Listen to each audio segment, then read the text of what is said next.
All right, let me show you real quick how we're going to make this homemade pizza sauce. And for a New Haven style pizza, you really want to use San Marzano tomatoes. Okay, these are like the sweetest tomatoes you can get, and it gives it a very distinct New Haven characteristic. You basically, if they're not imported from Italy like these, that's fine. You could pick some up from California, but it should say San Marzano or San Marzano style sweet peeled plum tomatoes. That's the key ingredient there. Other than that, it's very simple. Here we have some more sea salt and a little bit more oregano. It's easy, 1, 2, 3, that's it. The other element to this pizza sauce is we're not going to cook it at all before it goes on the pizza. The only time it's going to cook is when it's on the pizza. So that's going to allow the tomatoes to stay nice and fresh. And when we pull that pizza out of the oven, it's still going to have a nice red, bold color to it and a nice, robust, fresh, sweet tomato flavor. Those are the two key elements to a good New Haven pizza sauce. All right, this is not going to be like the pizza dough where I wrote down the list of ingredients and the exact measurements. You know, that's pizza dough. That's a whole nother thing. This is just simple, right? As long as you have these three main ingredients, you pretty much can't go wrong. Everyone's gonna, have a different taste and how salty they want it. I'll share with you what I do, but to each their own. But what I will say, you definitely want to go for as chunky as possible of a sauce, right? The reason I say that is because when you go to launch this thing into the oven, it's easy to make a mess. So anything you can do to help your pizza stay together as you're sliding it into the oven is really going to help you out. So the chunkier the pizza sauce, I have found, trial and error, it's really going to help you out. Let's leave it at that. So let's look at these cans real quick. They are 28 ounces, and I can tell you they're halfway filled with whole tomatoes, and the other half, they're basically swimming in tomato puree. So what I like to do, I like to use 2 cans, and I'm just going to pull them out one at a time, put them in this container here, and I'm going to crush them by hand. Going to add a little oregano, a little salt, and then we're going to mix it up and pour them into these 2 containers, and we should have plenty of sauce to make about 3 large pizzas.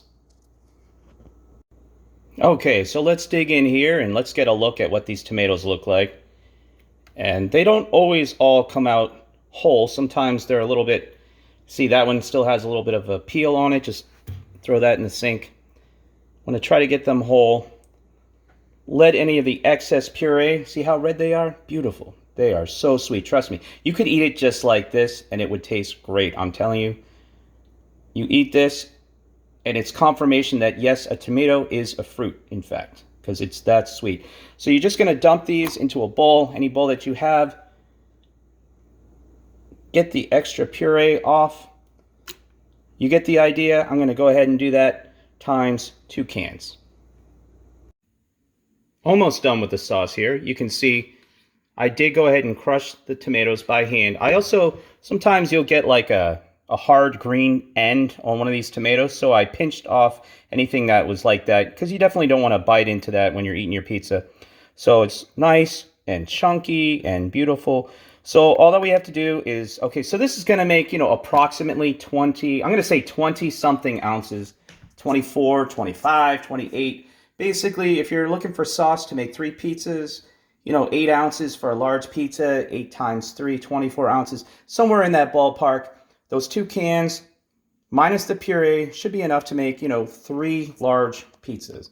So we're going to go ahead. What I do is, okay, for 3 pizzas, I'm going to put 1.5 teaspoons of sea salt. Okay? It might seem like a lot to some people, but that's for 3 pizzas. Okay? And then, my oregano kind of has like big leaves, so I like to kind of like do this a little bit. Give them a little pinch to kind of get the aroma, kind of really pull out the aroma from freshly pinching them. Okay, there we go. That should be pretty good. And just dump that in. Like I said, nothing easier than making this pizza sauce here. So just go ahead and stir it up. Here is the final product. And yes, we did yield approximately 24 ounces. So this guy's 18, right? This guy's 10. 18 and 10 is 28 minus, what's that, 3 or 4 ounces? I'm going to say about 24 ounces, right? So 24 ounces divided by 3 for 3 pizzas, about 8 ounces per pizza. And that's kind of like, I'll show you tomorrow when I make the pizza, but that's going to be a good amount for like a 15-inch large pizza.